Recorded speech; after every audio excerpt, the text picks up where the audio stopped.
پھر کہا مجھ سے کہ اٹھ دامن میرا تھام اے پسر، میرے ساتھ آ رکھنا زنہار اور سے کام ہے پسر۔ سامنے ہے وہ کوہستاں وہ جبال بے کلیم، برف کی کثرت سے جو لگتا ہے اگ انبار سیم۔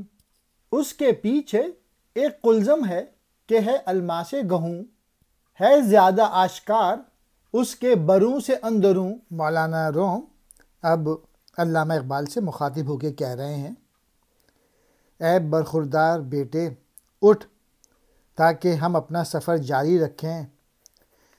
تو اے بیٹے میرے دامن کے سوا اور کسی شے کا دامن نہ تھام، میرا دامن مضبوطی سے تھام رکھ۔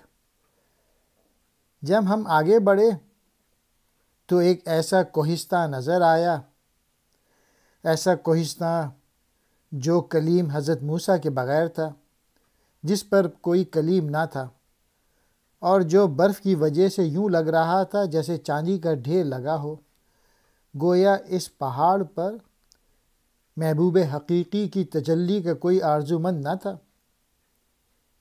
اس کے پیچھے ہیرے کے سے رنگ کا ایک سمندر تھا، جس کے اندر اس کے باہر سے زیادہ ظاہر یا نمایاں تھا۔ جبال یہ جمع جبل کی ہے پہاڑ، انبار سیم چاندی کا ڈھیر، الماس گوں ہیرے کے رنگ والا۔ سکون لم یزل وہ سکون جسے زوال نہیں ہے۔